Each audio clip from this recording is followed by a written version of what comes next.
Salut à tous. Salut. Donc ce soir nous accueillons notre ami Linsky pour parler de Christopher Nolan. En fait on prévoit de faire tout un truc sur Nolan en prévision de la sortie d'Interstellar qui est son prochain film qui sort très bientôt. Donc là on va parler de sa filmographie, de ses concepts de réalisateur, ses gimmicks, ses obsessions, etc. Et ensuite avec Sylvain on a préparé une émission spécifique sur Inception. Donc, Il sortira bientôt. Donc on va commencer en première partie, on va parler en fait de ces films de commande, hein, puisque on a essayé de séparer ça en deux parties parce que ça va être un petit peu long sinon.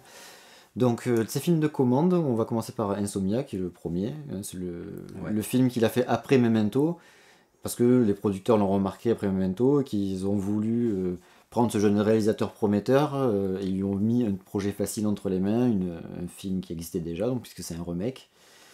Et c'est un remake d'un film suédois, je crois, qui est exactement pareil quoi, au niveau du scénario. Moi j'ai vu les deux, mais vraiment les différences sont infimes. C'est vraiment au niveau de la réalisation qu'il a apporté un petit plus en fait, qui est très nolanien. C'est-à-dire qu'il a le personnage en fait il a des insomnies et il y a il est dans un pays où il y a quasiment jamais la nuit, donc il y a tout le temps la lumière du jour qui est très pâle. La lumière est très pâle, ça lui fait mal à la tête, et à un moment donné, ça lui fait un petit peu délirer, on ne sait plus trop si ce qu'il voit est vrai, s'il délire, etc. Et en fait, pour faire ressentir ça au spectateur, il utilise plusieurs méthodes de réalisation, quoi. Il y a plusieurs... On va pas rentrer dans les détails particulièrement, mais voilà, il essaye en fait, en tout cas, de faire ressentir au spectateur ce que ressent le personnage principal. Et ça, c'est quelque chose qui est une très mise en nolanien, scène quoi. dérangeante, ouais. Assez particulière, ouais. Toi, tu avais un truc particulier à dire, il me semble. Moi, c'était justement par rapport à ça. Par rapport C'était à ça, ouais. la scène en fait où il se retrouve dans le brouillard, où Al Pacino, donc, qui est l'acteur principal, qui est donc dans le flou, comme on dit, se retrouve dans le brouillard et a tiré en fait enfin, pas sur la bonne personne, il se trompe de personne. Donc du coup, il est autant dans le brouillard que nous en fait. C'est-à-dire que lui, il est perdu, il se trompe, il voit pas bien. Et nous, on a le brouillard, donc on voit pas très bien aussi ce qui se passe. On comprend après finalement ce qui s'est passé. Tout comme le personnage, donc il nous met exactement enfin, du mieux possible dans la même... On aurait pu faire un plan, un film sur ça. Ouais, c'est vrai. Pourquoi pas. C'est fait. Voilà, c'est fini. Mais du coup, voilà, il nous met dans la même... Enfin, je sais pas le bon mot. Enfin, on se retrouve comme le personnage principal, quoi. Voilà, j'ai pas le bon mot pour le dire. Oui, non, mais c'est ça. C'est un lien à la fameuse mise en abîme. Nolanienne, quoi. Ouais, En fait, Nolan est vraiment un réalisateur conceptuel. Voilà. En général, il va prendre un concept, il va avoir une idée, en fait, ou plusieurs idées. Il va essayer de utiliser des techniques de narration dans l'écriture du scénario ou dans la mise en scène ou même dans la réalisation pour réussir à ce que cette idée-là elle soit exploitée sur tous les aspects du film, quoi. Et ça c'est quelque chose que je crois il est le seul à le faire, en tout cas régulièrement, quoi. C'est assez intéressant dans son travail. C'est un gimmick qui revient, qui a tendance à revenir dans sa narration. Ouais. Donc dans Insomnia qui est un film de commande, c'est vrai que ça a une part quand même assez infime, quoi. Il n'a pas pris trop de liberté, quoi. Il a pas mis au sein du scénario même, quoi. Je veux dire, il a juste capté qu'il pouvait faire ça avec ce scénario-là. Donc il l'a fait du coup parce que je pense que ça l'intéresse de faire ça, quoi. Voilà. C'était assez compliqué du fait déjà que ça soit un remake. Donc je pense que il était déjà assez cloisonné à ce niveau-là. Oui, c'est pas lui qui écrit le scénario, donc il a pas mis forcément la matière d'un scénario qu'il voulait, qu'il aurait aimé exploiter forcément. Du coup, il a trouvé ce côté-là pour faire peut-être ce qu'il avait envie. Mais voilà, il n'y a pas grand-chose à dire vraiment de plus en fait. Le film est bien, quoi, mais après bon, il y a plein de critiques sur internet si vous voulez lire des critiques. Disons que l'essence de Nolan est déjà dans ce film. Ce qui nous intéressait de dire par rapport à ce film, par rapport à Nolan, c'est ce truc précis parce que c'est le départ de quelque chose qui le représente, qui le définit vraiment. Qui le définit globalement, Donc, ensuite les Batman. Alors moi perso, j'ai pas du tout aimé le premier Batman. C'est le premier film de Nolan qui m'avait déçu. Moi j'avais découvert avec Memento et ensuite j'avais vu Following qui est son premier film et ensuite donc Insomnia et ensuite Batman. Et Batman, je J'étais là, déjà, j'étais là, ça y est, pourquoi il fait Batman, quoi? Pourquoi il fait un film de studio, là, gros budget? Il va se faire violer le cerveau, quoi. Et bon, finalement, il s'en est pas si mal tiré, mais je trouve que le problème, c'est qu'il est trop le cul entre deux chaises dans ce film. Il n'arrive pas à faire un bon film de super-héros, pour moi. Dans le sens où il n'y a pas tout ce que j'attends d'un film de super-héros. Mais est-ce que Batman est un super-héros? Mais bon, ça, c'est un débat. Voilà, après, bon, ça, c'est moi, je trouve que c'est plutôt intéressant qu'il ait voulu en faire un genre de polar urbain. Mais ça se ressent plus dans le deuxième, quand même. Ouais, mais il y a déjà les nuances. Alors, évidemment, il y a le côté mystique de Batman qu'il essaie d'intégrer, parce que bon, le fait que ce soit un super-héros, il faut quand même lui donner des avantages que les personnages vraisemblables n'ont pas. Mais il y a déjà, tout comme dans Insomnia, il y a déjà une de ses pattes qui essaie de démontrer la mise en scène, et lui-même, dans la mise en scène qui est déjà narrée dans le film, Ra's al Ghul qui explique comment devenir Batman, comment devenir quelque chose d'invisible, d'intangible, compagnie. Le travail sur la mise en scène. Voilà, le travail sur la mise en scène est expliqué de Ra's al Ghul à Batman, mais moi, elle me donne l'impression d'être expliqué de Nolan à nous, spectateurs. Voilà, c'est-à-dire que pour nous, c'est un peu en quelque sorte s'il nous disait directement, bon voilà, Batman, c'est juste un homme avec une cape. Donc on sent qu'il a essayé de concrétiser c'est un mec qui fait de la mise en scène pour Donc, se faire passer pour une icône, une légende. On peut considérer que ce qui est raconté par Ra's al Ghul dans cette scène pour apprendre à comment il s'appelle, Bruce Wayne, comment devenir une icône, un Batman, un personnage mythique qui va pouvoir faire peur à ses ennemis, insuffler la peur à ses ennemis. C'est le concept du personnage qui... Enfin, comment dire, c'est le concept un travail de Nolan pour amener une certaine crédibilité aussi au personnage, une certaine côté plus adulte, une tangibilité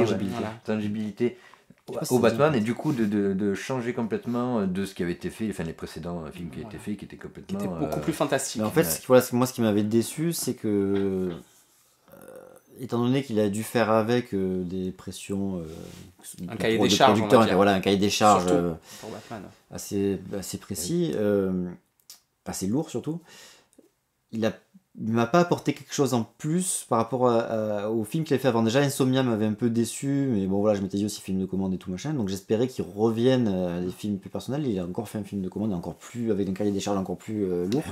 Alors que moi c'est le contraire. Et donc du coup j'étais déçu parce que ce que j'aimais chez lui, c'était justement comment il allait mettre en forme d'un point de vue de la réalisation, du montage, etc. Certains concepts établis dans le film, certaines idées. Et là, bon, ça y est, mais c'est quand même une part, c'est un film dans le film, quoi, tu vois. Oui. Même si c'est finalement tout le film se construit par rapport à cette trame-là, c'est pas tout le film qui est baigné dans ce truc-là, quoi. Non, mais parce que évidemment... Ça m'avait un peu déçu, parce que j'attendais lui qui continue dans cette voie-là, quoi. Il est obligé, comme on disait, de suivre le cahier des charges de Batman, qui doit être quand même assez complexe. Il a certes des excuses, mais il n'empêche qu'au final, le film, il est ce qu'il est, quoi. Tu vois ce que je veux dire? Moi, je pense, au contraire, il a réhabilité déjà l'image de Batman, parce qu'il a rendu, comme on disait, moins puéril. Ouais, c'est sûr que les derniers films de Schumacher, c'était... Voilà, mais même avant, ceux de Burton sont totalement... C'est pas des Batman, c'est des films de Burton. Donc c'est vachement... Pas la même ambiance. C'est des films pour enfants, quoi. Voilà, c'est des films vraiment... Le deuxième, un peu moins, quand même. Qui sont un peu plus aseptisés, dans le sens où, on est dans le fantastique, c'est un peu incohérent. On est dans le délire, quoi. Voilà, on est dans un délire, voilà. Tandis que Nolan, lui, on sent qu'il a déjà une stabilité narrative à ce niveau-là. On sait déjà dès le départ où il veut aller, c'est-à-dire de ce qu'il veut faire du personnage sans le faire dévier du fameux cahier des charges. Mais il arrive justement à créer un personnage qui a vraiment des aspérités, quoi, qui est un homme qui se déguise, un vigilante. Et ça, il joue justement avec cette narration qui est toujours à double lecture. Par exemple, Ra's al Ghul, qui nous fait un twist du genre à la fin, quand il dit « Mais Ra's al Ghul est-il immortel ou pas immortel ?»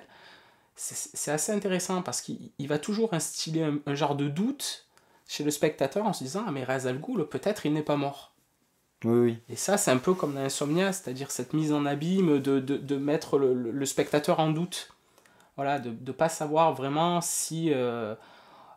c'est ce qui est raconté. C'est aussi le rapport justement à la mise en scène quelque part, parce que suivant comment la mise en scène est faite, on va te faire croire des choses ou pas, et voilà. Oui, non, mais sauf que là... Ça reste un peu dans ce concept. Non, mais ce qu'il a apporté, c'est sûr, c'est une grille de lecture du personnage qui est plus proche déjà de celle qui est dans la BD, quoi, fait par les auteurs, en tout cas les plus majeurs. Il y a beaucoup de références. Alors moi, ce que je trouvais très intéressant dans les Batman, c'est que justement, pour quelqu'un qui n'est pas, on va dire, dédié à l'origine à faire des films de super-héros, parce que comme on disait, c'est pas un faiseur de blockbuster, c'est quand même quelqu'un qui a une narration beaucoup plus intense, alors que les blockbusters sont des produits qui sont beaucoup plus limités au niveau narratif, quoi. C'est de l'action, c'est beaucoup plus manichéen, c'est beaucoup plus simpliste. Et lui, il a quand même réussi à prendre ce virage qui est assez intéressant, quoi. C'est-à-dire de nous fournir suffisamment d'intrigues, d'actions et de fantastique dans le, on va dire, le domaine du fantasme, quoi, du personnage super-héroïque, sans pour autant passer dans un aspect un peu puéril, quoi, tu vois. Oui, non, mais c'est tout à fait ça. Ouais, voilà. En fait, les films de Burton, c'était, entre guillemets, le fantasme que le grand public qui n'avait jamais vraiment lu Batman avait de Batman, quoi. Oui, ben voilà, d'ailleurs, c'est ça, justement, parce qu'il a réussi quand même à garder les codes essentiels de Batman. Oui. Donc, on peut prendre plus ou moins certaines BD qui sont les plus connues, quoi. Year One... Halloween, je sais plus exactement le titre de Halloween avec Harvest Moon. Harvey Dent sur le toit de l'immeuble qui se dispute avec Gordon, etc. Enfin, il y a quand même des repères assez voyants sur le fait qu'il a tiré des choses de la BD, quoi. Donc, je sais pas, il y a quand même quelque chose qui est très intéressant dans la façon de faire de Nolan, quoi. C'est-à-dire qu'on sent qu'il a quand même un respect du matériau. Moi, en fait, il a un gros respect du j'ai aimé ça dans le film, mais je me suis tellement ennuyé que j'ai... Oui, après, voilà. c'est un meilleur narrateur qu'un meilleur faiseur d'action. Ce serait peut-être le problème des Batman. Ça, c'est sûr. Après, moi, ce que je voulais dire, c'est que, justement, bon, je connais pas beaucoup les BD DC Comics, donc les Batman, je connais très peu. Mais je suis un fan à l'origine, je suis plus forcément aujourd'hui, mais à l'origine je suis un fan de comics et de super-héros et tout ça. Et ça faisait déjà quelques années que j'étais ultra fan, par exemple des Watchmen, mais aussi par exemple du Batman Dark Knight Return, qui sont justement plus adultes, plus ancrés dans une certaine crédibilité. Plus si un personnage, un super-héros était présent dans notre monde, comment ça se passerait vraiment, réfléchissons à ça. Oui. Et voilà, en termes de loi, par exemple dans le Watchmen, ce qui se passe, et c'est un peu dit quand même dans les Batman du coup, c'est le côté, mais les mecs ils font la loi eux-mêmes, on sait pas qui c'est pas normal, donc ils ont pas le droit, quoi. Tu fais pas la loi toi-même, sinon chacun fait sa loi soi-même, chacun a sa propre vision de la loi et ça pose des problèmes. Oui. Donc il y a ce côté-là. Et donc quand il est arrivé avec Begins, il fait enfin, quoi. Tu vois, le mec a compris, quoi. Waouh, putain, ça y est, on a un film de super-héros du coup, mais un peu plus intelligent, quoi. On peut faire l'intelligent avec du super-héros, c'est ça que j'ai envie de dire un peu. Enchaîner du coup avec le suivant. Avec le suivant du coup. Qui est The Dark Knight, qui est dans la continuité. Pour le coup, que j'ai vu The Dark Knight, le titre, avant la sortie du film, j'étais persuadé que c'était un remake, qu'il avait refait le Dark Knight Returns, et je comprenais pas pourquoi Bruce Wayne n'était pas vieux. Je me disais, mais c'est pas possible, il est pas vieux dans la bande-annonce. Enfin, voilà. Donc The Dark Knight, toi, qu'est-ce que tu aurais à dire là-dessus? Est-ce que tu as vu justement les mises en abîme dans celui-là? Alors dans Dark Knight, beaucoup moins. C'est-à-dire que la mise en abîme était plus le propos du premier, parce que c'était la création, c'était la vision, on va dire, de Nolan de Batman, donc la création du mythe, ce qu'on disait, un petit peu la mise en abîme, de la mise en scène, etc. Et dans Dark Knight, on est beaucoup plus dans le polar. Voilà, on est beaucoup plus dans le polar urbain, le hold-up. Voilà, le hold-up au début, qui me fait d'ailleurs beaucoup penser à certaines séquences de films de Hit, par exemple. Oui, ouais. Voilà, qui sont très très fortes dès le départ. Et puis après, bon, on reste sur une intrigue assez assez basique hein, de super-héros, hein, c'est-à-dire la planification des méchants, enfin du méchant, le personnage héroïque qui a tendance à perdre un peu pied. Mais on reste quand même dans cet aspect-là de Nolan. Il n'y a pas de mise en abîme, mais il y a quand même de la symbolique à deux niveaux. Une par rapport à Batman et une par rapport au Joker. C'est-à-dire que le Joker, c'est un personnage sans visage, puisqu'il est maquillé et défiguré. Donc, en quelque sorte, c'est comme si c'était pas son visage. Il n'a pas vraiment de visage à lui humain, quoi, on va dire. À part un visage qui fait peur. Et en plus, il n'a pas de passé. C'est-à-dire qu'à chaque fois qu'il va nous raconter la raison de sa cicatrice, il va à chaque fois donner une raison différente. Donc en fait, il est complètement flou ce personnage. Et, non seulement dans son passé, dans son aspect, mais aussi dans ce qu'il veut. On sait qu'il veut foutre de bordel, mais on comprend pas trop sa motivation. Mais en fait, c'est juste qu'il est... sa motivation, c'est Batman. C'est justement l'escalade dont Gordon parlait au début, enfin à la fin, pardon, du premier Batman. Et ça fait partie justement de cet aspect, tu disais nolanien. Oui, mais c'est flou. Tu vois, ce que je veux dire, c'est que tout le personnage, il est flou. Ses motivations, tout ça, tout est flou. Et quelque part, de faire ce personnage qui est une sorte de génie du crime, quoi, quelque part flou, c'est quelque part comme si c'était lui-même le symbole de... Oui, voilà, c'est des symboliques. Oui, voilà, le symbole du crime, quoi. C'est le symbole du crime. En fait, ce que je veux dire, c'est que c'est pas un personnage, c'est un concept, en fait. Oui, voilà, c'est un concept, comme souvent... Comme on disait, c'est Nolan. C'est conceptuel. Mais je pense qu'il a thématisé. Comme les Batman, tel qu'il l'a présenté dans Begin. Voilà, c'est assez cohérent. C'est un concept, et il est allé dans ce concept-là pour faire le rôle qu'il avait. C'est très cohérent. Et par rapport à Batman même, juste pour finir ce que je voulais dire, par rapport à Batman même, il y a cette fin où en fait il se sent obligé d'assumer en fait les meurtres d'Harvey Dent. Il prend la responsabilité. Alors qu'il aurait certainement pu se démerder pour les faire mettre sur le dos du Joker. Il y a une but qui est symbolique en fait là-dedans, qui est du héros qui endosse les responsabilités à la place des autres, quoi. C'est encore un moyen de mettre en scène l'héroïsme et le mythe, quoi. C'est une création, création du mythe qui continue, mais ce que je trouve très intéressant, c'est que j'ai l'impression que Nolan a thématisé ses Batman. Alors évidemment, c'est toujours le même principe, hein, c'est-à-dire qu'on ne sait pas si les films étaient prévus à la base, les suites, si le premier marchait pas, etc.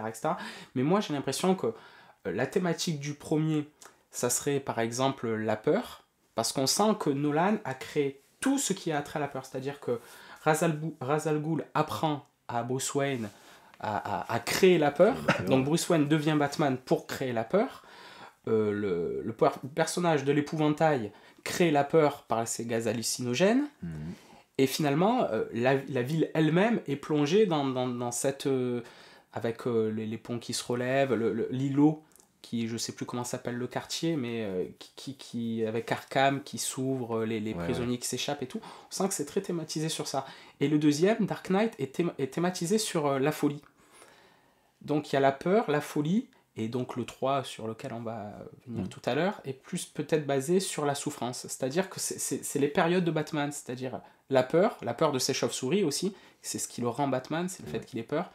Et le deuxième, donc, c'est la folie, c'est-à-dire c'est la limite que Batman ne doit jamais dépasser, parce qu'il sait créer des codes à ne jamais dépasser. Il y a des petits traumatismes quand même, le gars. Ouais, voilà, c'est un névrosé. Donc il essaie de jamais dépasser, tandis que le Joker, lui, les dépasse et veut les faire dépasser. On sent que le jeu du Joker, c'est de faire dépasser les limites à Batman. Oui, quand il le défonce dans la truc de police, voilà, on sent qu'il était hors de lui, quoi. Voilà. Qu'il pouvait plus se contrôler. Donc on sent qu'il y a quand même une façon de faire de Nolan qui est quand même très particulière comparée à ce genre de film habituel, quoi. C'est-à-dire qu'il n'y a pas vraiment une histoire de gentil et de méchant, c'est vraiment tout basé sur un personnage. Peut-être des incohérences dans le scénario, dans certains comportements, peut-être par-ci par-là, mais en général, c'est un but. S'il les a fait, c'est parce qu'il voulait mettre en avant le concept, quoi. Voilà, c'est-à-dire son concept, c'est la façon dont il narre aussi le concept, hein. Parce que c'est très intéressant la façon justement de ne pas rendre Batman, de ne pas en faire un film fantastique. Donc déjà, il y a un postulat de départ qui est très particulier et qui est spécifique à Nolan, moi je trouve. C'est pas évident de raccrocher la réalité, de notre monde et les super-héros, quoi. Ah bah oui, oui. Voilà. C'est sûr que c'est tellement... C'est sûr. Ouais, voilà. Donc déjà, moi, après, je sais que moi, j'aime beaucoup ces films, donc déjà, j'ai envie de dire merci déjà à Nolan d'avoir essayé de faire ça. Oui, c'est sûr. Voilà. Mais C'est sûr que c'est pas comme dans Kick-Ass ou comme dans... Enfin, Kick-Ass encore, c'est encore autre chose. Oui, on reste Mais dans des codes très comiques. Dans Super, par exemple, où c'est... où ils se sont dit, bon tiens, s'il y avait un fou qui se dit, bon moi je vais faire un super-héros, je vais faire Malois, qu'est-ce que ça fait, qu'est-ce que ça pourrait donner, bon... là, il a quand même voulu respecter les codes du super-héros, du mythe, tout voilà, en entretenant une narration, l'icône, quoi. C'est une narration les pleine de symboles, quoi. voilà, plein de symboles et plein de thématiques qui flottent tout le long. Les thématiques et les symboles sont très importants, on a l'impression, pour Nolan, quoi. C'est ça qui m'a plu dans le troisième, donc on va y venir, Dark Knight Rises, que j'ai pas super aimé, mais j'ai trouvé intéressant parce qu'il a continué dans ce biais-là et qu'il a même approfondi, moi je trouve. Oui, et puis surtout, il y a un effet miroir avec le premier.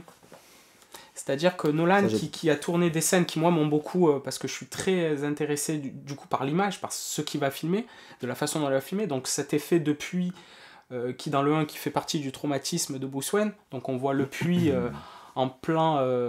en contre-plongée. Donc on voit la sortie du puits, et le petit Wayne qui veut sortir, et son père qui lui tend une corde. Ouais. Et dans le 3, il y a le même reflet de ce puits de la prison, et qui remonte avec l'écho en quelque sorte, dans la narration de Nolan, qui explique depuis le départ que quand on tombe, il faut se relever, voilà, les symboliques. Quelque part, là voilà. On n'a pas aidé, là c'est lui qui voilà, il devient finalement enfin Batman, quoi. On dirait que Nolan a attendu presque 3 films pour vraiment le rendre Batman. Oui, mais c'est exactement ça. Ouais, voilà. Et d'ailleurs, au moment où il est complètement Batman, ben, il laisse tout tomber. Oui, voilà, oui, parce qu'il se rend compte que c'est un peu absurde probablement comme idée. Ou... Je sais même sais pas la note d'intention de Nolan. Mais non, moi je sais même pas si c'est le fait qu'il voulait que le personnage il réagisse vraiment comme ça.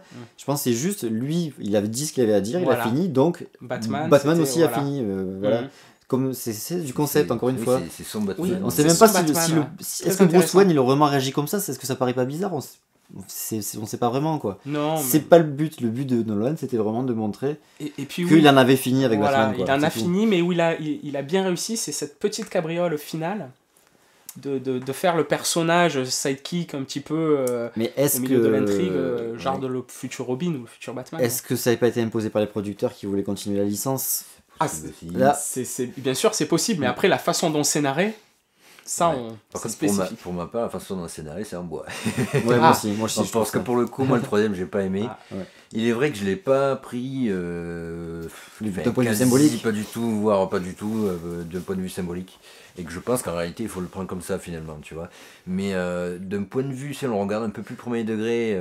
non mais bon, on peut faire de la symbolique sans faire certaines incohérences qu'il y a dans le film, quoi. Il y a quand même certaines incohérences dans le film. Parce qu'après, de toute façon, il y a beaucoup d'incohérences, il y a des réactions de personnages qui sont pas logiques, quoi. Tu réagis pas comme ça. Ou il y a des trucs où on se pose vraiment des questions. C'est gênant. Genre sur la bombe, on sait pas comment elle fonctionne, tout ça.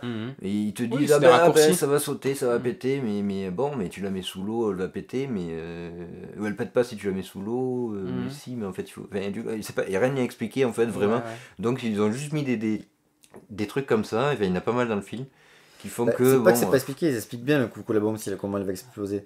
C'est plus que du coup ça n'empêche rien. C'est pas expliqué. On va dire que c'est une justification. Le fait de noyer la bombe, en fait, pour noyer le truc, en fait ça empêche rien puisque le noyau il est toujours intact. Donc du coup on peut récupérer le noyau pour... Voilà, c'est ça qui m'emmerde, moi. C'est ce côté-là, ils veulent noyer la machine si jamais quelqu'un accédait à cette machine, quelqu'un de mal intentionné.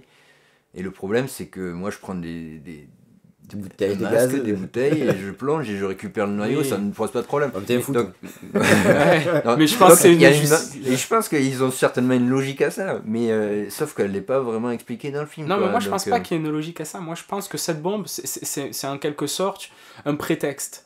Voilà, mais du prétexte à finir au sacrifice. Voilà, c'est le sacrifice, quoi. Mais ils auraient pu juste ne pas parler de cette histoire de plonger la bombe sous l'eau, ça suffisait, tu vois ce que je veux dire, c'était juste, ils ont rajouté ça pour style faire un truc, ça rend ça logique, qui du coup n'est pas cohérent. Mais ce qui est très intéressant, c'est qu'il y a le côté récupérer des morceaux de BD donc, de Dark Knight Return, parce que je sais que tu es fan de la BD, donc on récupère certains passages de cette BD avec la retraite de Bruce, enfin, il sort de sa retraite qu'il avait prise. Quelque part, ouais. Voilà, il est pas vieux comme dans la BD, mais il se met des prothèses pour s'aider parce qu'on sent que son corps est beaucoup plus fatigué. À la fin, il y a son sacrifice qui est dans Dark Knight Return aussi, et je pense que justement le prétexte, le prétexte de la bombe, c'est le sacrifice. C'est-à-dire qu'il fallait arrêter Batman et il fallait l'arrêter à la façon de Dark Knight Return. Quoi. Moi, je pense que c'est, comme tu disais tout à l'heure, c'est sur le thème de la souffrance, en fait. Ouais, voilà. Donc, effectivement, si tu le prends de ce concept-là, ça a une certaine logique. Mais c'est toujours pareil, je pense que tu peux faire un truc qui soit plus logique, même au premier degré quand même, tu vois, en gardant les contextes. Et Nolan est capable de le faire, voilà. C'est ça le truc. C'est surtout je dis pas ça, je dis si ça se trouve c'est un mec qui sait pas le faire, bon ok, mais Nolan il a montré qu'il savait faire ça dans d'autres films. Donc il est capable de le faire, il aurait été capable de le faire dans celui-là. Voilà. Et du coup ouais, je trouve que ça me déçoit vraiment pour ce côté-là. Il y a des petits trucs aussi qui me déçoivent, qui même dans une grosse production, je trouve ça hallucinant quoi. Les personnages qui se battent en arrière-plan dans la grande bataille finale là. Dans la rue, ils se battent, on dirait que... Oui, on dirait, attends, je vais pas te faire mal, tiens, je te file un coup. Il y a aussi la mise en scène de Marion Cotillard. Est-ce que Nolan... La direction d'acteur. Donc pour moi, ça me pose problème. Ce qui ne me pose pas de problème dans The Dark Knight, et pas non plus dans Begins, même s'il y a des petits trucs que je trouve pas super dans Begins, mais c'est vachement moins flagrant. Disons que ça passe... En tant que... Ouais, en tant que... Ah, je vais y arriver. Que film grand public blockbuster, ça passe. Que je trouve que ça passe moins dans Dark Knight, dans le Dark Knight Rises.